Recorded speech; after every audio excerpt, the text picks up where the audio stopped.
semuanya, kenalin nama aku adalah Vira Azahra dari kelas A5 PGSD angkatan 2023 dengan NIM 2306042. Di sini aku akan menjelaskan materi tentang perubahan iklim dan ISD.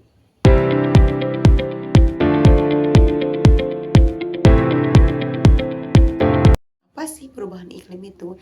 Nah, perubahan iklim adalah perubahan jangka panjang pada suhu, curah hujan, dan pola cuaca di bumi yang terjadi akibat aktivitas manusia, terutama dari penggunaan bahan bakar fosil, contohnya bensin, batu bara, dan gas alam. Nah, di perubahan iklim juga ada loh penyebab utamanya. Yang pertama, efek rumah kaca. Efek rumah kaca adalah penumpukan gas-gas di atmosfer. Yang kedua, ada penebangan hutan. Penebangan hutan mengurangi penyerapan karbon dioksida. Yang ketiga, ada polusi industri dan kendaraan yang meningkatkan gas buang yang memperangkap panas. Ada loh dampak dari perubahan iklim itu. Yang pertama, cuaca ekstrim seperti banjir, kekeringan, badai. Lalu yang kedua ada naiknya permukaan air laut. Yang ketiga, hilangnya keanekaragaman hayati. Dan yang terakhir, gangguan terhadap pertanian dan kesehatan manusia. Lalu bagaimana sih upaya untuk mengatasi perubahan iklim tersebut? Yang pertama, dengan menghemat energi dan air. Yang kedua, menanam pohon dan menjaga hutan. Yang ketiga, menggunakan transportasi yang ramah lingkungan. Dan terakhir, mengurangi sampah plastik dan melakukan daur ulang atau recycle.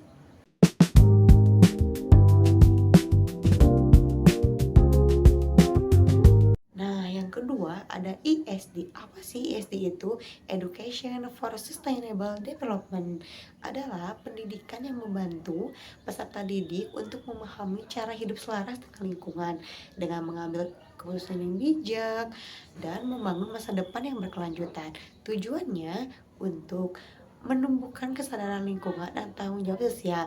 Yang kedua, mendorong gaya hidup yang berkelanjutan seperti hemat energi, ramah lingkungan, dan yang terakhir membentuk karakter peduli, kreatif, dan berpikir kritis terhadap isu global.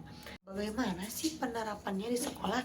Nah, yang pertama dengan membuat kegiatan menanam pohon atau membuat kebun sekolah. Yang kedua, pemilahan sampah organik dan anorganik. Nah, yang ketiga, proyek tematik tentang energi terbarukan atau konservasi air.